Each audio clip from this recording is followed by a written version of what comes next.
Okay, folks.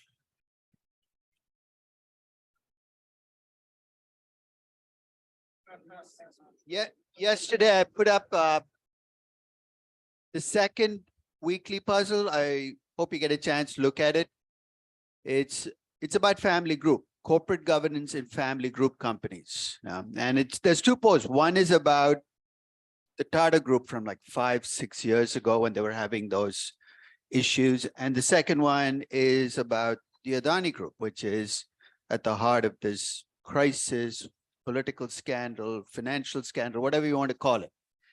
Now, I want you to both look, I mean, with all these weekly puzzles, I'd like you to look at the company I sent, but also look at the broader question, which is, what are the good things about being a family group company? Clearly, there are things you bring in as a family group into business that make you better than a typical corporation. You have everything to lose. You have essentially, you're not going to get the kind of private incentives you get with, companies where the managers have nothing to lose. These families have everything to lose. So that's the good news. They care about continuity, obviously, because this is your legacy. So there's a lot of research. There are things that family group companies do that is good. But there are also things you have to worry about, right? In family group companies. So I'd like you to think about the pluses and minuses, because you are going to run into this either in a company you end up working at or in the companies you work with. So take the Tata Motors and the Adani Group example. Don't think about it as just Indian family groups. Remember, this is a phenomenon that stretches across Asia, parts of Europe, lots of family group companies. Latin America, family group companies. In fact, you can argue that family group companies are more the rule than the exception and the corporate governance. Right?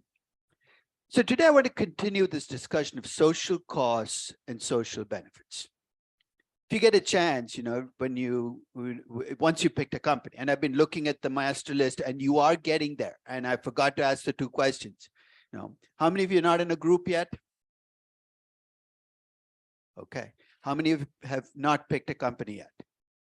Okay, the numbers are going down, hopefully. So I'll keep checking the list, because that's when I know you've actually picked a company, is you put your name on the list. Okay.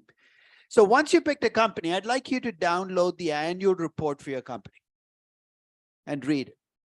And I can almost guarantee you that no matter what company you pick anywhere in the world, about a third of the annual report will have nothing to do about the company's business and everything to do about how much good this company is doing for society and the rest of the world. right? Okay, I'll take you at your word. I'm now going to push a company that claims that it's doing good to put some money behind it. So let's take Disney, right? Let's assume that Disney is looking at an investment where it knows it's going to lose money. So I'm not going to give you escape hatches of, if I do this, I can use it for PR. If I do this, I can get more market. So let's assume you're going into an investment where it could be a movie that you're producing because you think it's good for society, but you know that you're not going to make money. It could be a store you're opening in an inner city, which is coming apart at the seams. It could create employment, but there's no way you're going to make money on it. So should companies make it? So let me start with that question. Should companies take investments where they know going in that they will lose money, but there will be social benefits that come out of that investment? The essence of social benefits is you're not going to get any numbers in your revenues or income to show it. Should companies do that? How many of you think companies should do that? I see one hand up. So basically then that 1/3 of your annual report where you told me how much you care about society is really for show. Is that what I should read out of it? I'm a cynic. I got there the old-fashioned way because I got screwed and fooled. And I finally said, you know what? I'm not going to assume the best of human beings. I'm going to assume that, like Murphy's Law, systems always converge on their worst possible outcomes. So I take your company, read the annual report. It's going to sound glorious. Then ask the question, where's the beef? I mean, where are you backing this up? Because and I'll tell you, companies do this. They take investments which will lose money, but they never talk about it. It happens under the radar. They will do things like when Amazon started the $500 million, we're going to give it to, there's clearly no net present value going to get that's positive. At least they were open about it, right? So if you're in a publicly traded company and you decide to make these spend money where there's no real benefit for the company, then I think you're being consistent with what you said in your annual report, but you have a follow-up obligation. It's easy to be charitable with other people's money. And it's not your money. You're the CEO of JP Morgan, Jamie Dimon. You can decide to give $500 million to the Met because you go to the Met every Sunday, you like the dinners they have, but it's not your money. It's JP Morgan shareholder money. I think if you decide to be charitable with other people's money, the least you can do is at least tell them you've been charitable with their money. And let them decide whether this is a good idea or a bad idea. Trust your shareholders. If you think what you're doing is good for society, go to your shareholders and say, look, I'm doing this because that's what we've told the world we're going to do. And let them decide. And you know what they're going to do? If you're doing well, if Amazon gone in front of their shareholders in 2020 and said, we're going to give away $500 million to charity, I will wager they'd have got almost unanimous okay from their shareholders. You know why? That year alone, Amazon added $300 billion to its market cap. And remember my son, when he got 400 rupees, $400, he felt rich. When your market cap has gone by 300 billion, and I ask you, can I take $500 million of that and give it away? You're going to say, you know what? I'm feeling rich. If Bed Bath & Beyond today came out and said, look, we'd like to give away 100 million because we want to make the world a better place, your reaction is, are you out of your mind? I've lost 80% of my market cap, and now you're asking me to be charitable? With publicly traded companies, you have the obligation to be transparent about what you're spending behind your social, whatever, objectives, and get some degree of okay on it. You don't have to put it to a vote, but at least be transparent. This is what we're spending. And it'll help all of us because then we can separate the frauds from the companies that actually mean it, right? The frauds will come out and say, we spent $15 last year being good. You say, okay, then you're not spending very much money. Why don't you remove the 50 pages in your annual report about how great you are for society? There's a difference, though, if you have a private business. If you're a private business, it's your money. You can decide to do whatever you want with it. The only person you have to answer to is yourself. Remember this Philadelphia business person who took half the net income. He ran a business, made like 50 million a year, took half the net income each year and gave it out as scholarships to high school students. Amazing. You've heard of the Coke industries, right? I mean, if your politics don't agree with them, you think of them as the worst family on the face of the earth. But if you also like PBS, you're in a very, very, very tricky place. I think they sponsor a third of the shows on PBS are Coke industry driven. For whatever reason, they've decided PBS is something that they like. They're going to give hundreds of millions of dollars to it. If you're a private business and you want to share your wealth, it's your wealth. If you're a publicly traded company CEO and you want to share the company's wealth, you have a stop to make before you decide to do that. Today, we're going to come back and talk about ESG. And you're not going to, if you're an ESG advocate, you're not going to like what I'm going to say. But I'm going to welcome, I mean, I've tried for 3 years to get a sensible rationale for why we should be spending money on ESG. I haven't heard one that stands up to scrutiny.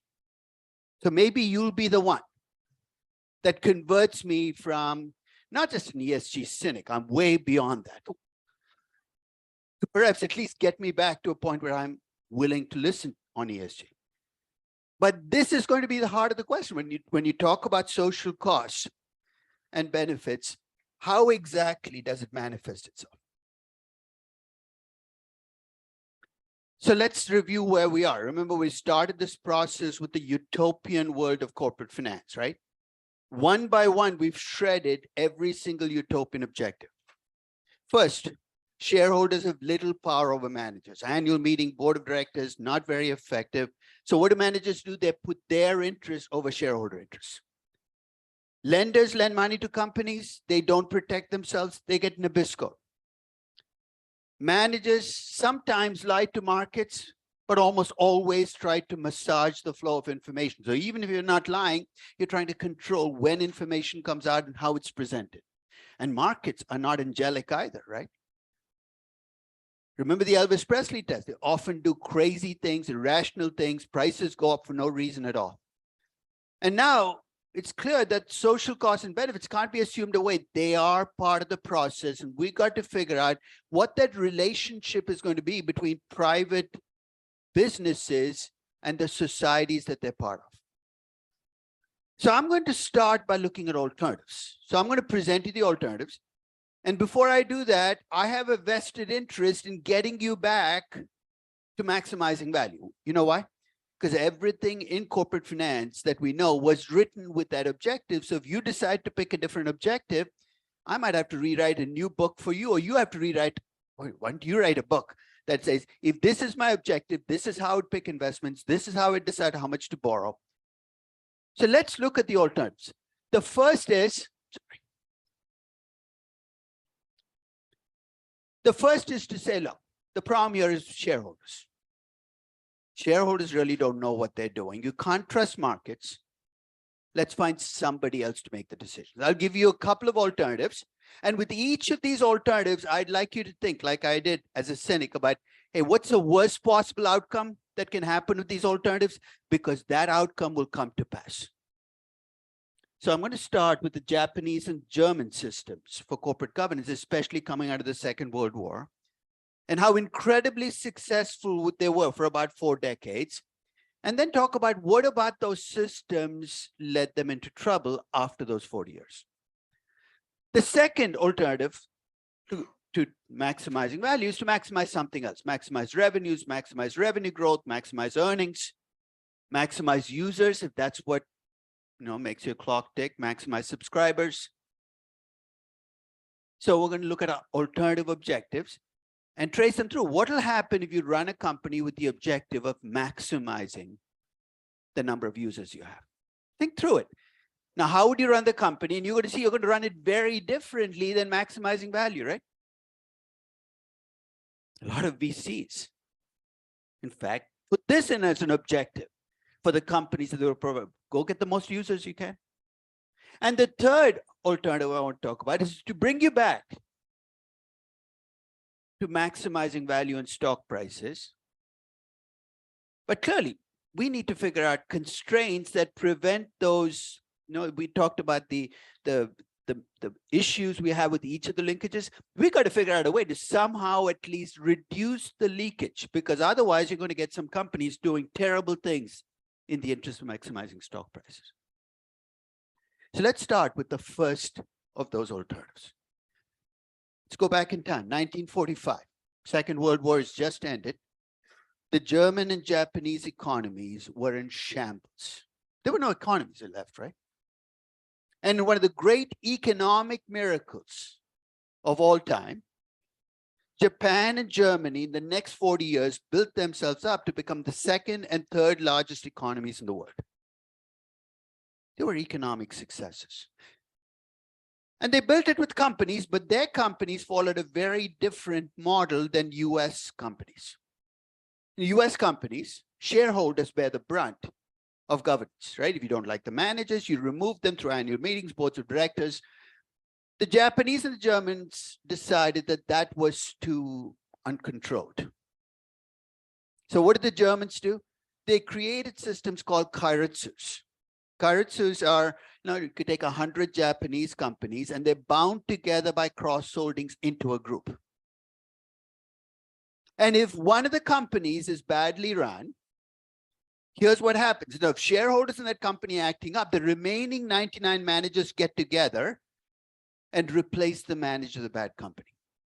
You see what the system is doing, right? It's replacing shareholders with managers. Implicit there is the assumption that managers are better educated. It's an elitist system, right? It's built on the premise that shareholders are the unwashed masses. What do they know about governance? Managers, on the other hand, know businesses. And it worked really well for 40 years. The Germans had also cross-holding. They didn't call it chiritsus. But here's how it worked. Deutsche Bank was the largest shareholder in Allianz. Allianz was the largest shareholder in Daimler. Daimler was the largest shareholder in Deutsche Bank. And they were all supposed to keep an eye on each other. Again, a management-based system where essentially they disciplined themselves. And it worked for about 40 years. In fact, until the Nikkei, I think, peaked in 1988 or 89. And the Japanese economy was the envy of the world. In fact, there were corporate strategists in the US, like Michael Porter. Right? You probably read about his 5 forces, 4 forces, 7 forces, whatever. It's like required reading. You're going to get an MBA. And in the late 80s, he wrote a book about what was wrong with the US economy was that it was not more like the Japanese economy. He said what US companies need to do is be more like Japanese companies, create cross-holding cultures and make shareholders go to the back.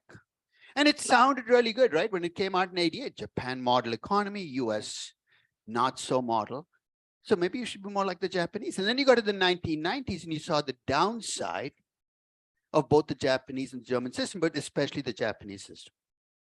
In 1991, banks around the world, and especially in the US and Japan, had lent money on hugely inflated properties, and those properties were deflating.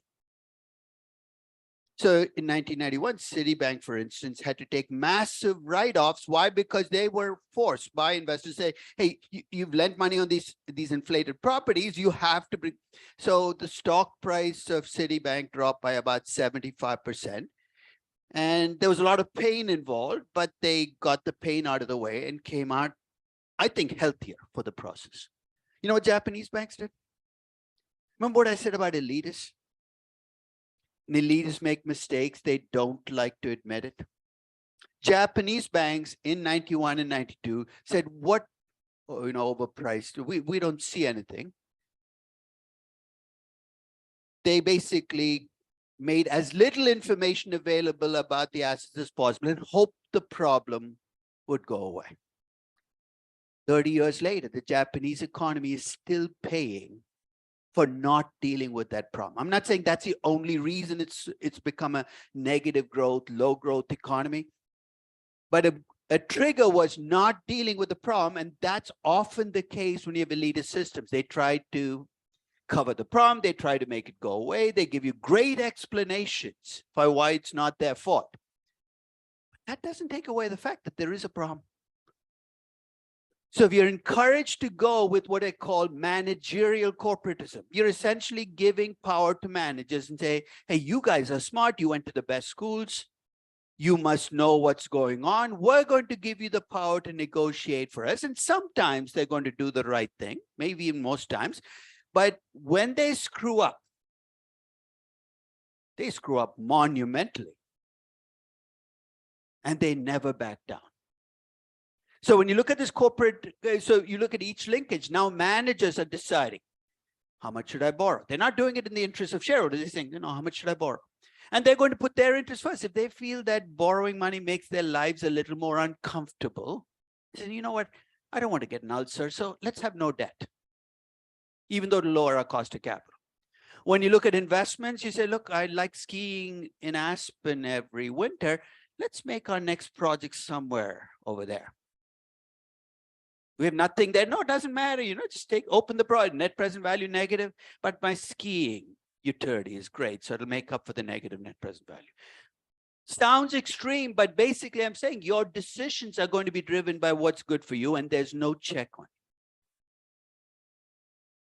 This is what the people who fight against, any kind of share of power want. They say, trust managers. Marty Lipton's, I was on a panel with them a long time ago, and 30 years ago. And he said, managers are good people. They do the right thing. I said, you must be hanging out with different managers than I am, because what I see is not that good. Maybe there are good people and bad people, but self-interest has nothing to do with good or bad, right? So managerial corporatism is trust managers, they're going to do the right thing. And there's a version of managerial corporatism, which is, I think, a little toxic. I call this crony corporatism. In crony corporatism, remember, governments and regulators are supposed to be checking companies. In crony corporatism, they become part of what the company wants. So when the company negotiates, essentially the government, instead of being a check, says, okay, we'll help you on this one. So great significant parts of the world where crony corporatism basically means the managers and the governments are in bed together, and effectively that can give them a significant advantage, right? On every single dimension. Workers try to go out and strike, the government steps in, stops the strike. Government banks lend them money at below market rates. Regulators stop asking questions. In fact, the big question with the Adani Group, I won't dance around this, is this crony corporatism? Because that's really the Hindenburg Report's ultimate thesis, right? This is crony corporatism, that nobody's asking questions because the group is politically connected. I am distant from whatever's happening in India. 45 years, I know the India I left is very different, but I'm willing to believe that crony corporatism is alive and kicking in many parts of the world. So before you abandon maximizing value, be careful you're not jumping out of the frying pan into the fire. So the first route is, let's go for a different system. If you want to try it, you're welcome to try it. But remember, every system comes with a potential downside. Sorry. Let's take a second choice. Maybe the fix here is this value thing and market price. Maybe instead of doing that, we should focus on something more tangible and stable. Do you see the accountant in you talking? Accountants have never trusted markets. Let's be very clear about this. This fair market thing, it's all, you got to drag them there. You know why they don't trust markets? They move too much. Look at how stable book value is. And you have all these rules on earnings. You can't play games with earnings. I'm playing the accountant's role, so don't jump on me. That's what they say. So the objective is, instead of maximizing stock prices with demand and supply and crazy people, why don't you maximize revenues or market share or earnings growth or subscribers or users? I call these intermediate objectives. You see why? Is maximizing market share good for a company? Let me ask you a different question. Would you like 100% market share of a market? Depends on what that's what you get in a monopoly, right?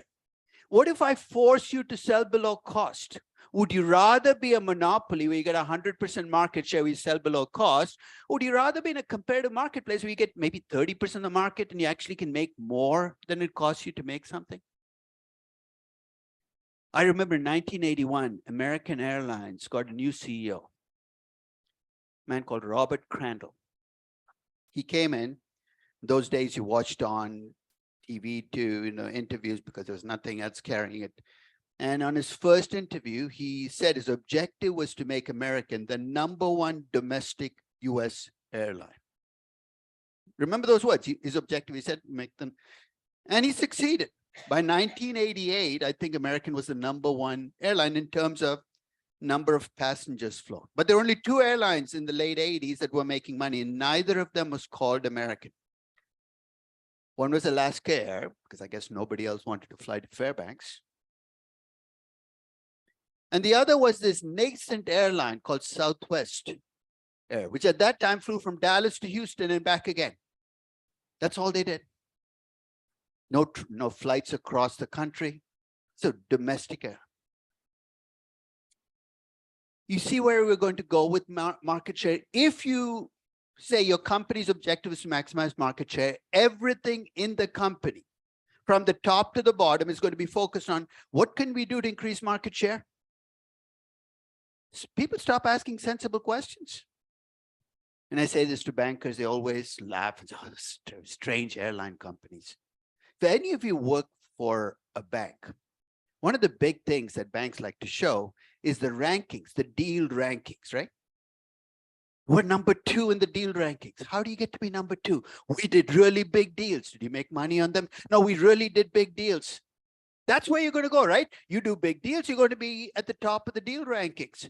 It's an incentive system that's screwed up because people get focused on the wrong thing. And you already can see what happened to all these companies that thought that their objective was to maximize users. They gave away their product for free. You see, that makes no sense. It makes complete sense. If your objective is to get more users, what's the easiest way to do it? Just give it away. You get the business model you deserve. And if you pick the wrong objective, you're going to see people making decisions based on that objective.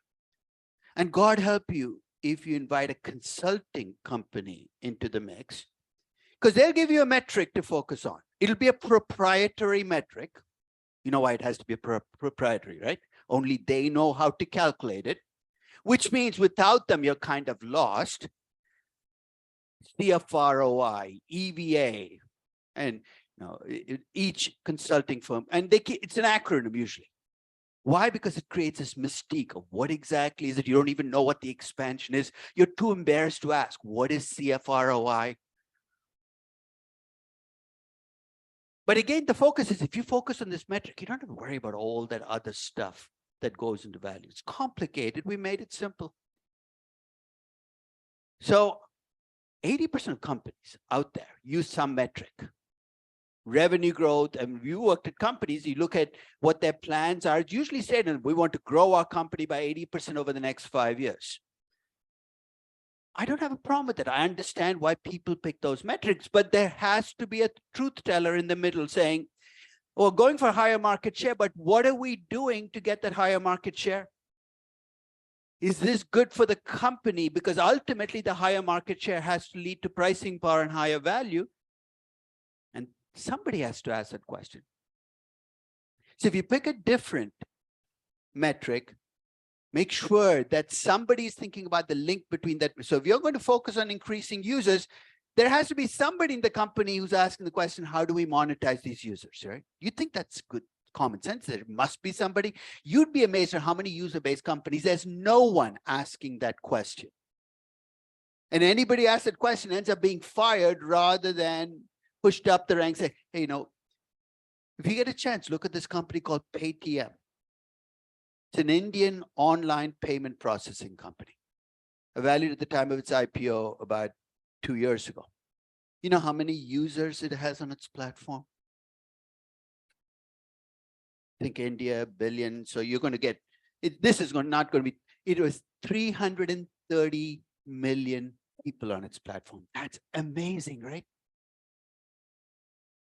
I made the mistake of downloading the Paytm app on my phone, even though I don't have the remotest chance of using it. I'm sorry I did. I had to delete it 2 weeks later because they kept sending me free stuff, like 3 times a day. No wonder you have so many people, because you keep sending out free stuff. You know how a payment processing company makes money, right? How does a Visa or a MasterCard make money? It's a very simple business model. You use a Visa card in a transaction. They have a take rate, a percentage of what you pay goes to the credit card company. Does anybody know what the take rate is for a Visa or MasterCard when you use a card? It's about 2.5%. That's why many stores have a cash discount, because every time you pay with the card, they're giving up to. So that's about, you know what the take rate is for an American Express transaction? It's about 4, maybe. It used to be 5. It's now come down to 4, but it's higher. PayPal, it's about 2 to 3%. You know what the take rate for Paytm is? At the time of its IPO, it was 0.7%. 0.7%. There is no way that the company can ever rise above water with 0.7%. So if you're running Paytm, what should your first focus? You got 330 million people already on your platform. What did you think?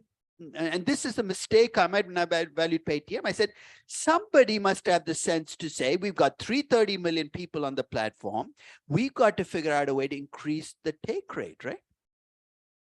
But you know what? For the last 2 years, they've gone for more users, still more users. It's almost like the definition of insanity is you keep doing the same thing over and over again. You can see that they've lost their minds on what a business is supposed to be.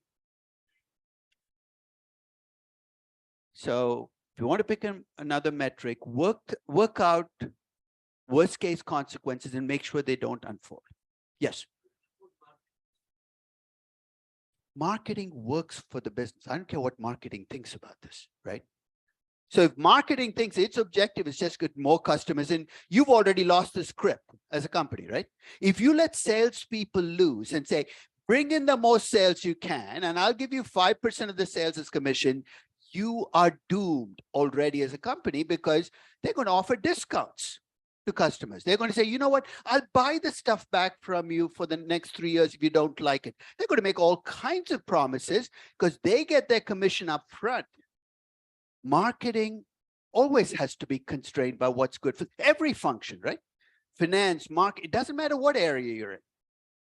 Ultimately, this is a business. Your paychecks come from how much money you make, not how many customers you sign. Which brings me to the third alternative. And this is an alternative that was born in law schools, and that already should tell you where it's going to end up. Lawyers have no idea what a business is. They know how to sue a business. They have no idea what a business is. So about 30 years ago, some law professor in some big name law school said, this shareholder wealth thing is all wrong. We should be maximizing stakeholder wealth. You remember all those stakeholders I showed you? Sounds like a fair thing to do, right? Why just focus on one group? And it seems like an easy fix. Just make the CEO accountable to everybody. Now, 4 kids are all grown up now. We used to go on family vacations every summer. And if I'd started every vacation by saying, my objective in this vacation is to keep everyone happy, you know what the end result was? Nobody would be happy. So we had to pick priorities. And basically the priority was, we'll be happy, we'll constrain it. And, you can be as happy, but not everybody's going to maximize happiness, right? It sounds like an easy fix. And it does seem like for many companies, this is a protective response, which is, hey, look, we care about everybody. And in fact, in, I think it was 2019, the Business Roundtable is composed of, I think, 171 CEOs, the biggest companies. So Jeff Bezos is there, Jamie Dimon is there.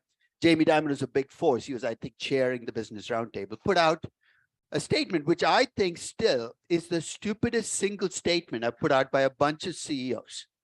Because effectively it was, we're going to keep everybody happy. So it essentially listed out, it was a laundry list of, we're going to pay shareholders a fair wage. I'm sorry, employees a fair wage. We're going to make sure shareholders get a decent return. We're going to make sure lenders get paid. Okay, call this the Kumbaya statement. Let's get the campfire going. Let's go around. Everybody's happy. It sounds tempting though, right? This kind of stake. In fact, there are companies called benefit corporations that I'll come back and talk about where, this can actually be written in the corporate charter because the Delaware courts historically have said a company's key constituency is shareholders. So when I look at decisions, so benefit corporations can get around it. So this looks like something that can fix a problem that's not just with companies, but is as long as private business has been allowed to operate, you were worried about externalities. And if you're tempted, I want you to think about what I call this confused corporatism. So remember, we start with cutthroat corporatism, then we went to utopian corporatism, then we went to managerial corporatism, and crony corporatism. This is confused corporatism. Why? Because you have no idea whose interests are being served at any point in time. You're supposed to keep 6 different groups happy. Remember, their interests sometimes converge, but often diverge. I'm not even sure how you run a business with stakeholder wealth maximization. That's why I said, the people who devise this must never have thought about how will this play out if I'm sitting in a company looking at a project, deciding whether to take the project or not. How do I make sure that every interest? Doesn't mean you don't care about interest, but you got to have one objective and multiple constraints, right? You got to decide which one is your objective. You can't make them all objectives. But I know people are still tempted. So I'm going to give you a vision, because there have been companies that have been run with multiple interest groups and the CEOs are told, keep them all happy. And I'm going to give you 2 examples and you tell me whether this is where you want publicly traded companies to end up. The first is the old government company. I always felt sorry for the people who ran these companies because you could be the brightest person on the face of the earth, but when you were the CEO of a publicly traded company, you were given all these mission statements. Make sure you maximize the number of people you employ. There are voters in our roles, and make sure on the way that you also maximize production, and you get, because we need the production coming out of it. Oh, by the way, while you're doing this, it would be nice if you can also make money for us. And you're looking at all these objectives. Say, which one should I weigh when I make decisions? In today's email, I'll send you a link to a post I wrote about Petrobras about 7-8 years ago. To give you some background, Petrobras is a company that started with a $200 billion market cap in 2010 and knocked it down to 40 billion 5 years later. You know how difficult that is to do? You knock down 80. So I essentially took Petrobras and took a look at it. And if you were writing a corporate finance book and you wanted a lab experiment where the experiment was to take everything in corporate finance and do the exact opposite. You know how you take projects, only the hurdle return is higher than the hurdle rate? What if you got that mixed up and say, we should take projects, only the return is lower than the hurdle rate? And we look at the financing mix, instead of finding the mix that minimizes your hurdle rate, you look for the one that maximizes your hurdle rate. Instead of returning the cash you can, you decide to return the cash you cannot. When I looked at the actions of Petrobras, it's almost like they were reading a perverse corporate finance book where something maximized got replaced with minimized. So you got a copy editor went crazy and they followed the script. But actually, the reason Petrobras went off the tracks was very simple. It was a publicly traded company. But like, I showed you what Vale looked like with a government as not just a shareholder, but also as a golden share. Petrobras, those things occurred in spades. So if you're CEO of Petrobras, there's only one man you got to keep happy to keep your job. And that was the Minister of Finance or whoever was your boss in Brasilia.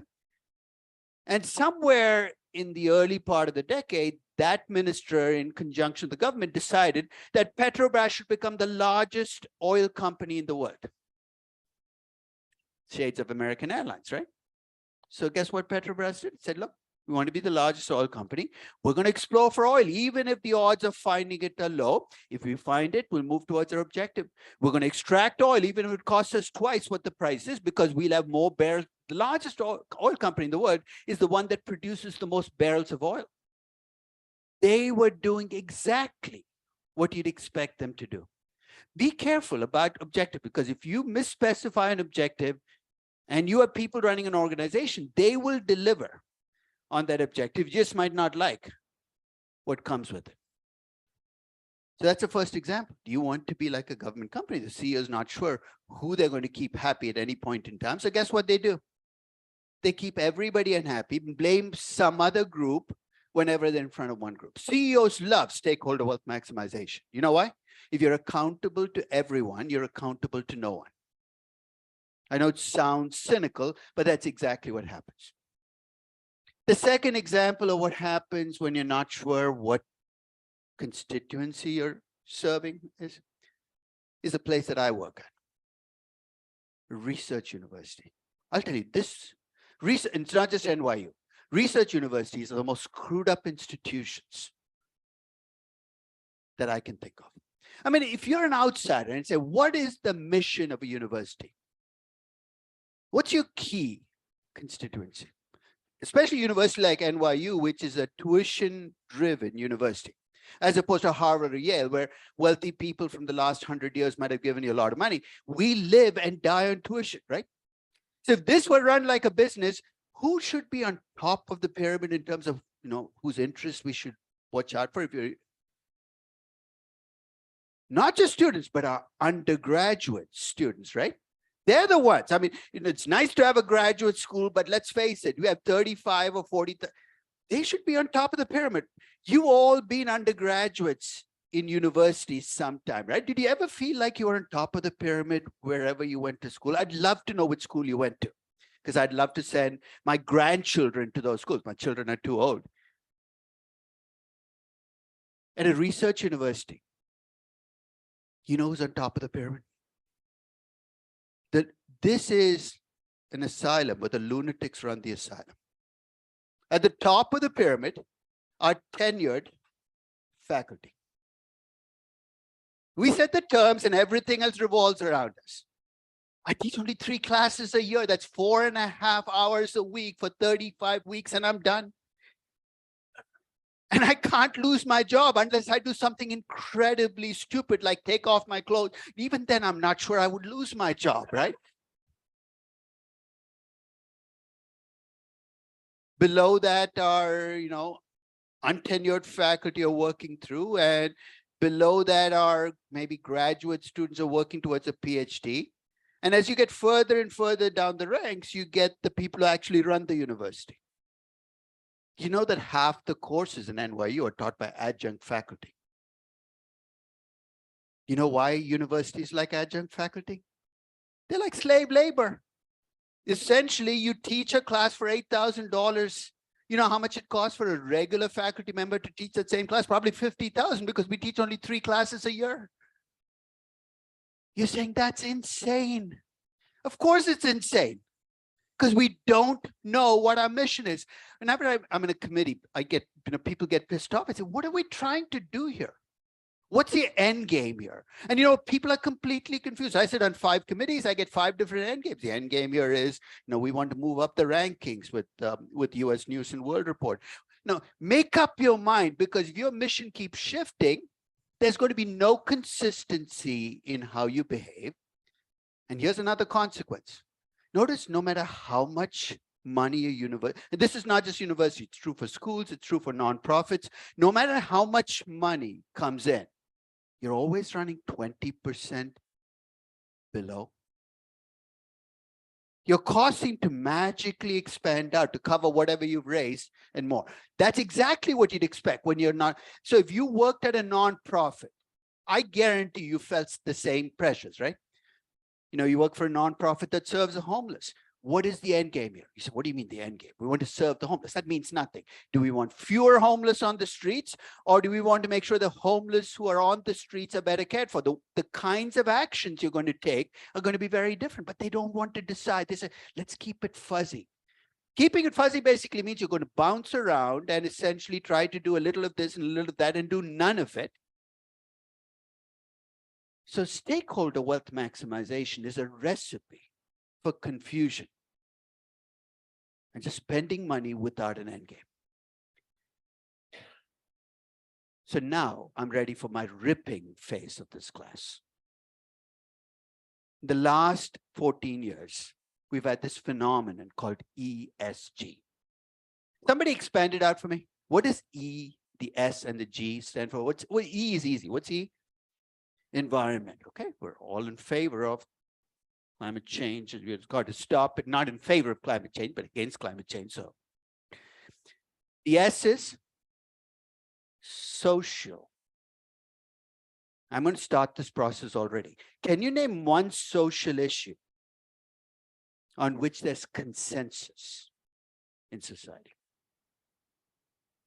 Maybe if I left it fuzzy, we'll all be in favor of it. But the minute I start to put some substance, we're going to get disagreement, right? We live in a world where everything is 50-50. You could say things that you think are the most unexceptional things, and half the world hates you and half the world loves you, right? Welcome politics circa 2023, but it's life circa 2023. You can blame Facebook and social media, but the reality is the S part is going to be really difficult. The reason I'm making, because I'm going to ask you to be sustained analytics or refinitive, and you're going to come up with a score, right? The E part, you might be able to say, I'm going to measure carbon footprint. The S part, I'm going to leave it to you to decide what you're going to include in the S and how you're going to measure it, and whether it's a good thing or a bad thing, and bring it to the score. And what's the G in ESG? And that sounds like a good thing, right? We've been talking about governance. The G in ESG has nothing to do with the governance we've been talking about so far. The governance we've been talking about so far is how accountable are managers to shareholders. You know what the G in ESG is? How accountable are the managers to everybody? The G doesn't even belong there, to be quite honest. There are two reasons the ESG people put in the G. The first is Orwellian. And you're all too young to remember when there were two Germanys, a West Germany and an East Germany. You know what East Germany was called? Oh, they called themselves the German Democratic Republic. There was nothing democratic about East Germany or republic like the, but they call, because if you call yourself, and this is what George Orwell pointed out, right? You call, or the People's Republic of China. Come on, right? I mean, there are things you can admire about the China, but it's not the People's Republic of China. It's not, you know, the G was put in there to distract you. There's another reason they took the G. It's a one area of ESG that actually delivers value. You know, if you look at the traditional corporate governance, so what they did was they stole the research from corporate governance. Say, hey, look, it works. But that's not the G in your ESG. So ESG to begin with is an amazingly diffuse concept. No, I was with the Morningstar Sustain Analytics person at the head of Sustain Analytics, and I said, what do you measure with ESG? You're selling, there's hundreds of millions of dollars behind it. What exactly is it? It's amazing how confusing the answer is. They don't know, and they keep changing their mind. They told me 5 years ago they were measuring goodness. Today, you know what they say they're measuring? Risk. They say it's really a measure of risk. I said, really? What kind of risk? Equity risk or default risk? They haven't thought through that yet. It's risk. Is it discrete risk or continuous risk? Are you measuring catastrophic risk, maybe reputation risk? If you're going to use the word risk, at least think through what you mean with the word. But it's been sold relentlessly. Now, I might have used these words before, but I'll use them again. This is an idea. I can't use the word concept because it suggests there's more substance with than it actually has. It is an idea born in sanctimony, nurtured with hypocrisy, and sold with sophistry. When it dies, RIP might be the right acronym, this is what I hope goes on its tombstone. Because for 15 years, we heard relentless selling of it. Really, in the last 5 years, sell. And the selling was, you can have it all. When's the last time you heard it? Every time you heard that, what do you find out 10 years later? No, I couldn't have it all. That was a lie. But they went to companies and said, you can be good and you can be more valuable. You know, the biggest spokesman for that statement was, right?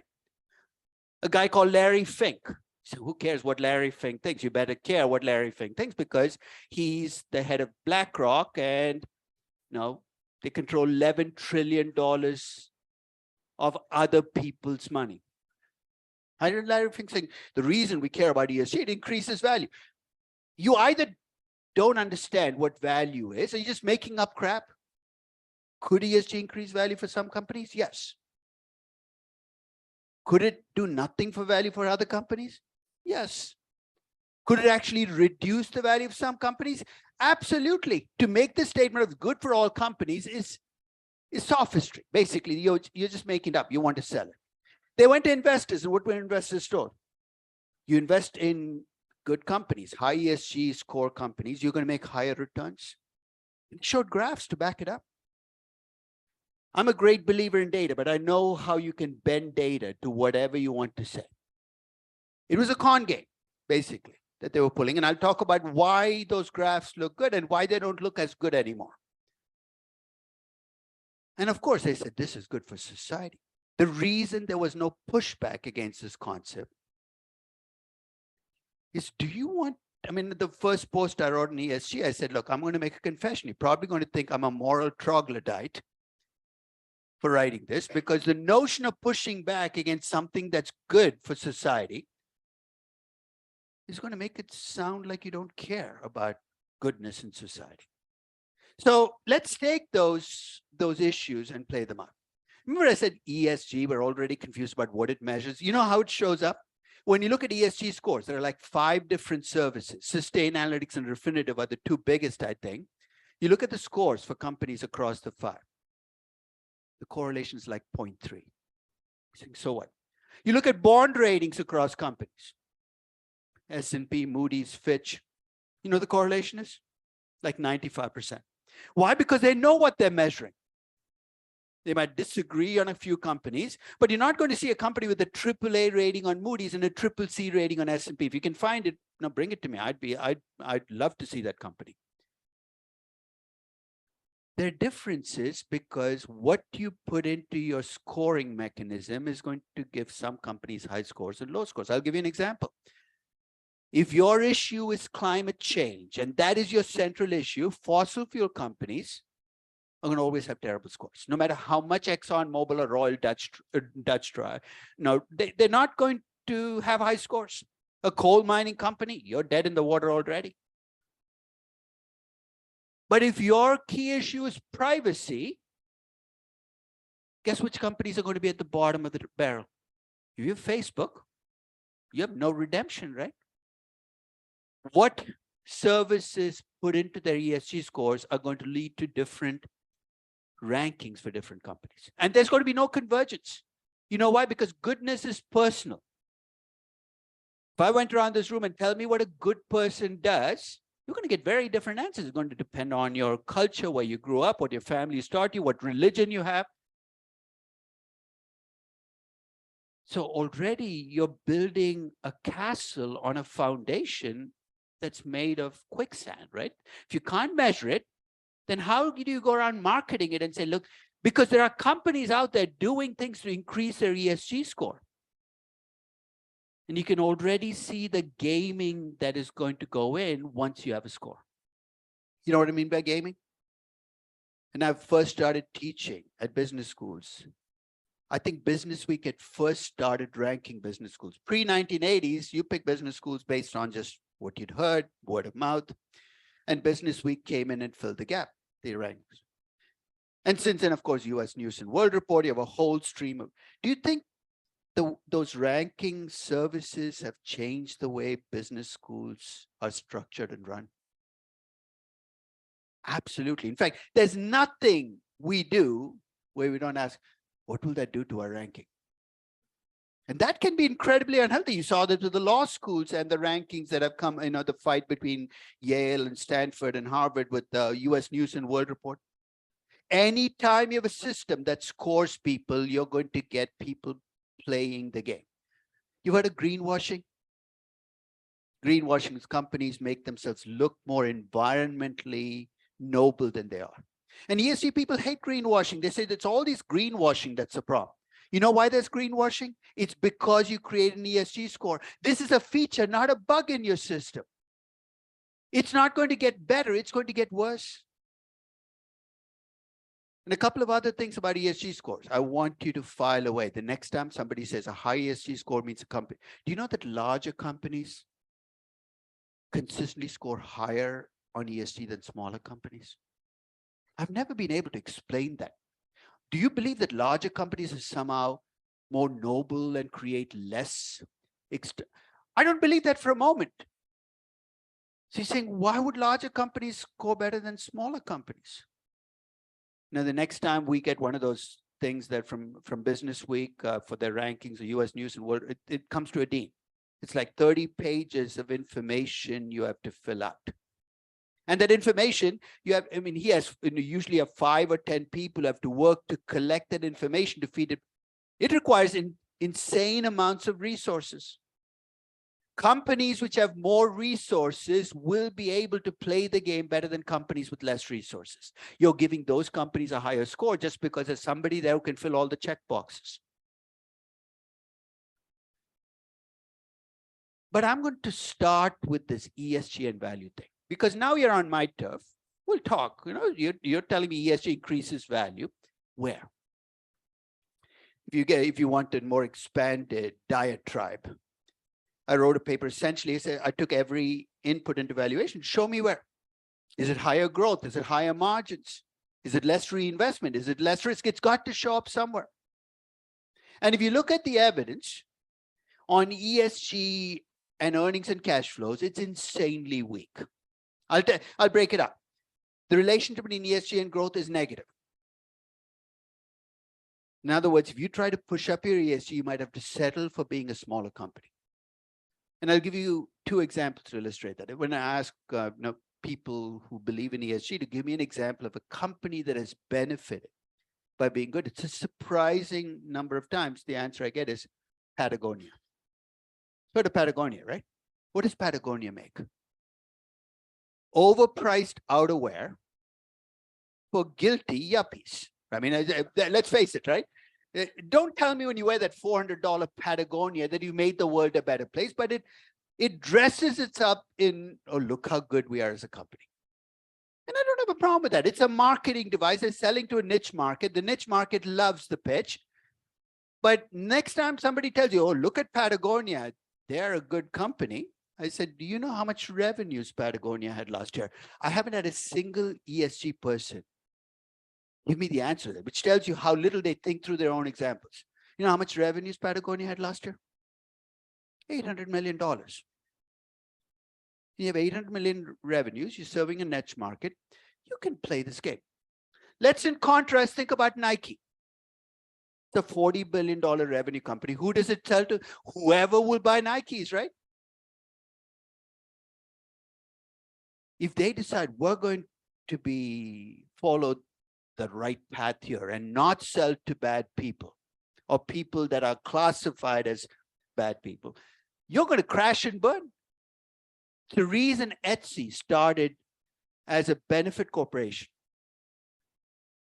but 3 years into its existence, it realized that being a benefit corporation was nice, but they were hitting a scale and they had to decide, do we stay small and be a benefit corporation, or we bigger? They chose to get bigger. I'm not saying that's the right decision, but if you decide to be good, there's a scaling cap you got to accept.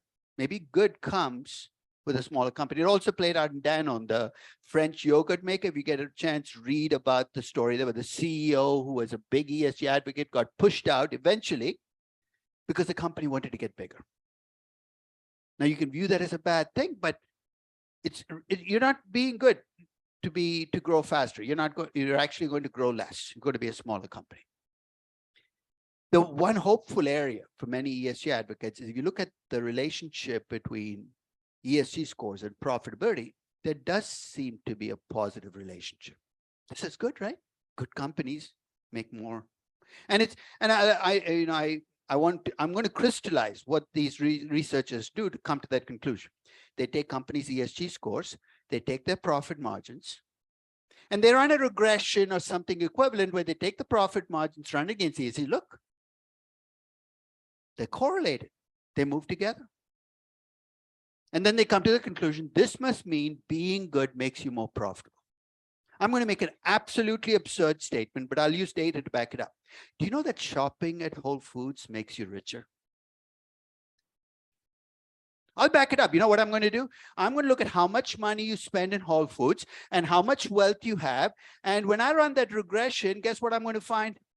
Your wealth increases as you don't do anything stupid.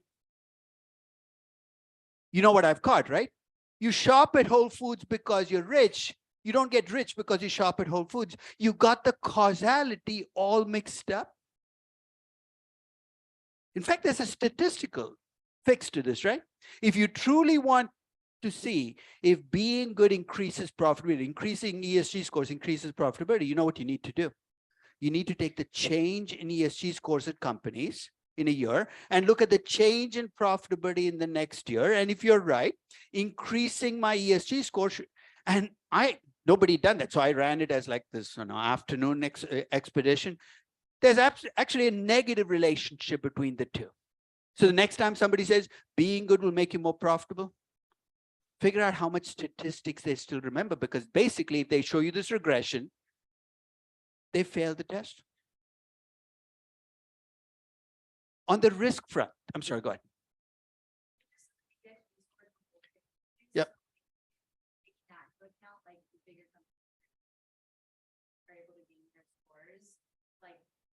Companies that maybe are actually doing good things, but not being ESG scores or greenwashing or anything, or just like doing stuff. Like, isn't that? That's a healthy conversation to have, right? That's exactly the conversation that ESG scores have pushed out. Because by bringing in these scores, because that conversation is as long as private business. It's about external. I mean, that's a conversation I used to have with my class in the 1980s, the 1990s. This is not something, I mean, ESG people think they invented virtue in 2008. Right? Before that, we were all barbarians running around, chopping each other's heads off, doing immoral. And they said, we came along. It's an incredibly strange view of the world.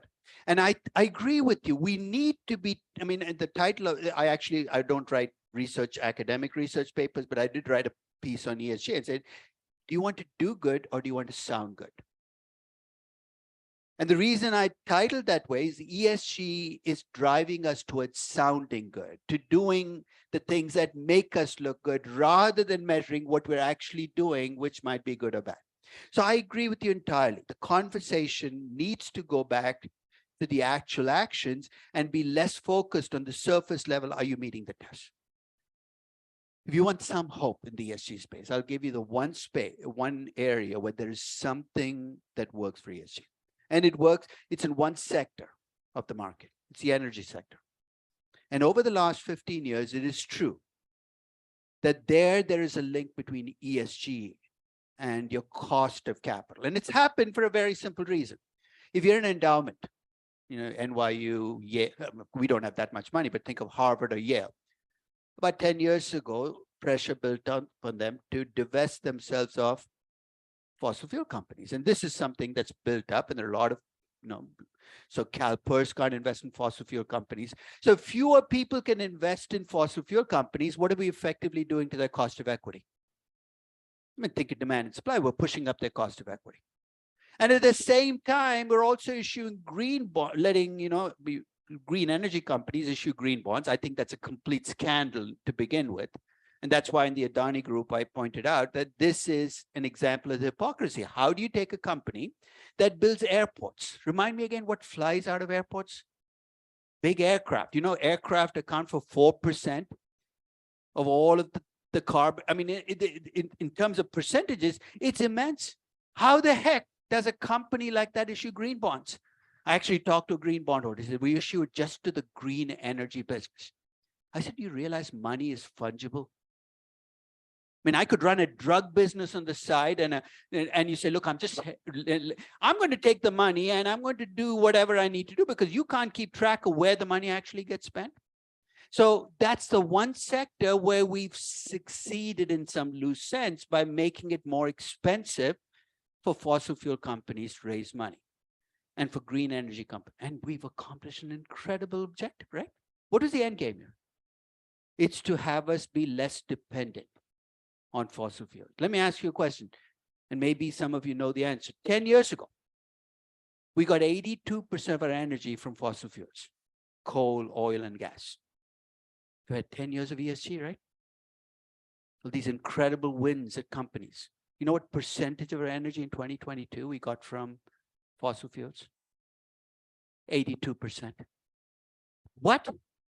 Where are all these wins going? So it is true that in that one segment, but you go outside the segment, because I compute cost of capital for every publicly traded company that starts. So, I heard from the Morningstar person that, high ESG companies have lower cost of capital. And I said, stop making up crap. Because you run a scatter plot of cost of capital of companies against ESG scores, you don't get a downward slope, which is what they're claiming. You get flat at best, or you get an upward slope, because many ESG companies tend to be companies in the tech sector, which tend to have higher cost of capital, not lower cost of capital. So Larry Fink, you notice, has gone silent. I wish he'd gone silent like 10 years ago on this topic. But he's gone silent in the last year on ESG. He's become very defensive. He feels people are attacking him. People should be attacking him for what he put out, which was clearly, and not just an exaggeration, but an untruth. That he said, just trust us. ESG is good for value. I'll give you one aspect where I'm willing to listen to this goodness argument. It's got nothing to do with ESG. There's legal and illegal. There's a line, right? And technically, you can walk all the way up to the line, but as long as you don't cross the line, you're okay. But is there a danger to walking really close to the line, pushing things to their limit? Sure, right? Walk really close to the line, you're going to sometimes step over. I'll give you an example. You heard a company called Valiant, Canadian pharmaceutical company. I'll describe their business model. And you tell me whether you'd be willing to tell your family that this is the business model you work for. Valiant would buy drugs that other companies had developed were already patented in commercial use. They were drugs usually for treating diseases that a relatively small percentage of people had. So these are patents, 8 years, 9 years, they'd buy the drug. And right after they bought the drug, guess what they would do? They'd increase the price 50-fold. And these are drugs these people cannot live with. And then they'd find a way for insurance companies to pay it. And they went from being a $10 billion pharma company to a $100 billion pharma company. Bill Ackman was a big believer in it. He had a huge investment in it. But is that business model walking close to the edge? It's legal. What they would do. But at the same time, you could see one misstep was going to put you across the line, and they made that misstep. The misstep happened because they got too big. When you're a $10 billion company, people don't notice it's happening. When you're a $100 billion company, a lot of people are noticing that they're different drugs, but they're all noticing a 50-fold increase in prices. It became public, and then the whole thing blew up, and Valiant was destroyed as a company.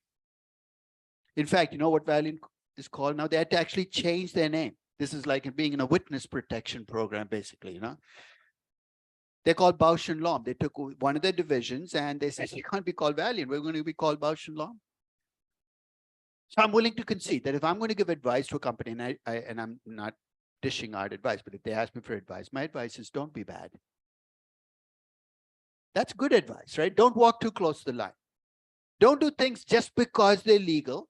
That's what I mean about constraining yourself. And this shouldn't be new. Companies have always known this. Some companies will walk all the way up to the line.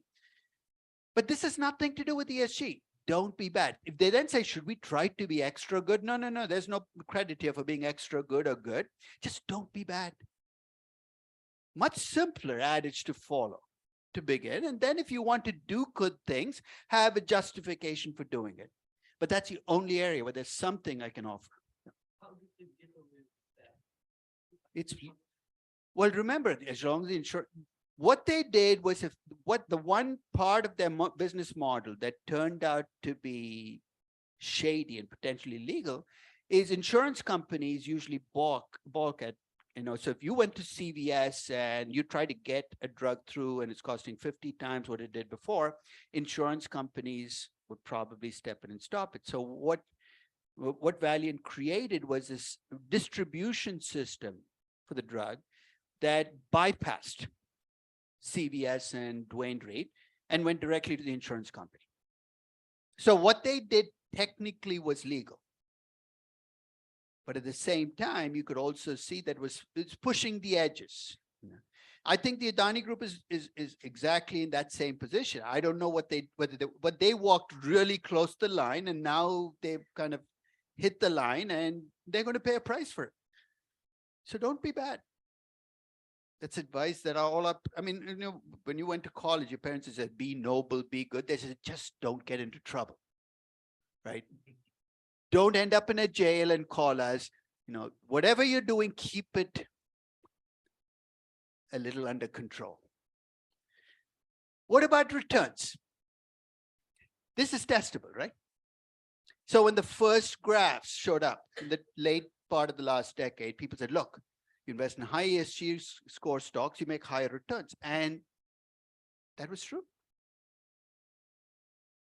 But remember, I said ESG initially was focused on climate change. That was their big focus. So they were avoiding fossil fuel companies. They were avoiding companies with carbon footprints, manufacturing companies. So if you're avoiding fossil fuel, avoiding manufacturing, avoiding, what kinds of companies ended up passing the ESG screen? A lot of tech companies, right? Now, did tech companies have a good decade last? They had an amazing decade. ESG managed to jump on the bandwagon and claim, hey, look, that's ESG doing it. Along the way, they accumulated every tech company they called, now of course, you've got to go back and re-examine Facebook. Was it really a company that passed the ESG? But at that time it did. So when you look at returns and you remove that sector bias, there is no evidence that investing in good companies earns you higher returns, and there shouldn't be. And I'll tell you why. In operations research, you do optimization. You can do unconstrained optimization, where I don't constrain, so maximize something, or you can do constrained optimization. This is a mathematical statement. Can a constrained optimal ever be better than an unconstrained optimal? I mean, I let you do whatever you want, and then I put a constraint. There is no chance mathematically that this can be true, right? This was a lie mathematically from the beginning when you said you can invest in good companies, you can constrain and still earn higher returns. In fact, the evidence of returns is stronger that if you invest in bad companies, you earn higher returns rather than good companies. Especially if you drive people away from those companies and you push down their price, you're getting them at a bargain. I'm not suggesting you should do that. But Vanguard used to have a fund that they called the Sin Fund. They've removed it. It was a Sin Index fund. They bought tobacco companies, gambling stocks, basically everything that everybody says about, go buy that company. So the notion is that ESG is somehow magically going to pump up your returns. Let it go. In fact, every time I would get a call from an endowment fund in the last decade, it was usually like, we want to remove fossil fuel stocks, and and it's a whole list. And how much and how do we do this and make our returns go up 30 basis points? I just hung up the phone. How can you put in a constraint and you want me to tell you you're going to make 30 basis points more? At least be honest and say, look, I want to not hold those stocks. I completely understand. But in return for doing that, I'm going to accept a lower return, because through humanity, all through the history of humanity, is it been easier to be good or easier to be bad? What's the easier path? If it's easier to be good, you wouldn't need the 10 commandments or religion, right? We'd all be good. All through history, being good has meant giving up something. I'm not talking about 40 days of Lent alone. Basically being good means something has to be given up. How did ESG turn that historical truth on its head and say, you can be good and you don't have to, don't have to give up something? We'll reward you in the now, not in the heaven hereafter, but right now. Which brings me to the fallback. So whenever I do this with the ESG group, the first thing I do usually, which kind of to establish the hypocrisy, is these ESG conferences happen all over the world. Started this year, they had one in Oslo. They said, can you come in? We heard about your comments about ESG, we'd like you to. And I said, are you out of your mind? You want me to fly all the way from San Diego to Oslo to talk for 30 minutes? He said, hey, a lot of people are doing it. I said, okay, I'll do it on Zoom. But I'm going to ask the audience a question before I talk. So I get on and I said, there were like 1,000 ESG advocates in the audience. I said, how many of you live in Oslo? Almost no one. I said, that's interesting. So you must have come here from somewhere, right? And they said, I came from Singapore. I said, that's nice. What did you, come on, Greta Thunberg's yacht, maybe? You flew out here. You create the carbon footprint the size of a small country to tell me that ESG is good for climate change. That is the hypocrisy. Is the people who claim to be the strongest advocates of ESG are doing things that are in fact inimical to exactly what they claim to do. But their fallback is, what if it's not good for companies? What if it's not good for investors? It's still good for society. We're making the world a better place. Are you? That fossil fuel number doesn't seem to suggest you are. And here's why it's not happening. There was an outfit called Engine One. You might have heard of it. It was an activist investment group, small group, that got shares in ExxonMobil and won a famous victory. So about 4 years ago, they got enough institutional investors inside, including BlackRock. And you know what they forced ExxonMobil to do? Sell off some of their fossil fuel reserves. Amazing, you won the game. The key word is sell, right? So you sell off something somebody is buying. You know that private equity investors in the last 15 years have invested $1.5 trillion in fossil fuel reserves. So what exactly do you accomplish? You took the reserves out of the hands of ExxonMobil, where you at least had a chance on how it would get developed. You put it in the hands of Carlyle. Say, let's hope they do the right thing. You've taken these reserves out of the hands of companies we had a chance of having a say in how they develop. You put them in the hands of some of the least scrupulous people on the face of the earth. And then you say, I wonder why it's not happening. Be real. If you put pressure on a subset of companies, they might respond to your subset, but it doesn't mean you're stopping the behavior, you're just moving it behind the curtain. I'll make a prediction. If we keep labeling fossil fuel companies as evil while being dependent on fossil fuel companies, you know what they're going to do? They're going to go private. Then what are you going to do? There's no score. Do you think Aramco cares what ESG score you give them? I think if you think you're doing good for society, I think, and the point earlier, we're removing a healthy discussion because we got so focused on this, surface level measure that actually encourages companies to play games rather than take the right actions. So that's my diatribe for ESG. So, just go back and, there'll be lots of classes where ESG is, but I want you to push back, not because you disagree with ESG, but because that's the best thing we can do if we want to make this work. I mean, let's face it, we all want to make the world a better place. So let's not label people who disagree with ESG. You must be, somebody who doesn't, ultimately the question is this measure advancing us towards that end game or moving us away? And I firmly believe it's moving us away. Which brings me back to maximizing stock price. And I'll set it up because we're towards the end of the session. But I'm going to push back towards that maximizing value that I started, and then I kind of ripped up every assumption and argued that I'm going to go back to it because it's the only self-correcting objective. Let me explain. Remember I said shareholders have little power over managers. What do managers do? They do whatever they want. They take advantage of shareholders. And every time that happens to you as a shareholder, you get a little more pissed off, right? Nothing you can do, a little more pissed off, nothing you can do. There's a critical mass of piss off you take where bad things happen to a company. We'll talk about what the mechanisms are, activist investors, hostile acquisitions that kick in and say, hey, you know what?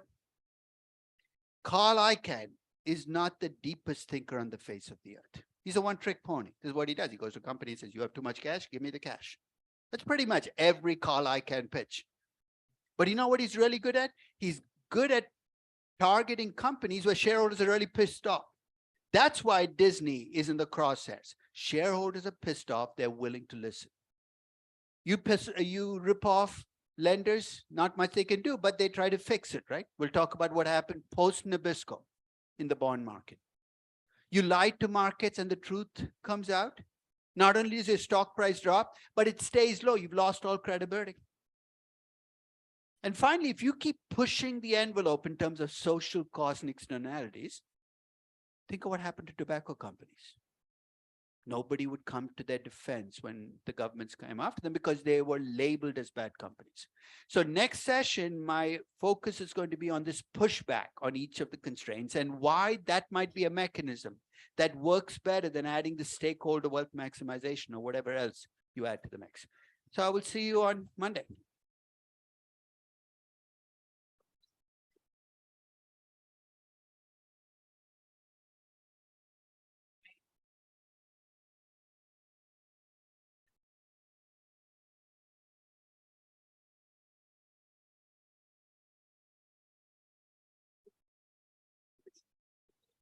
Yes.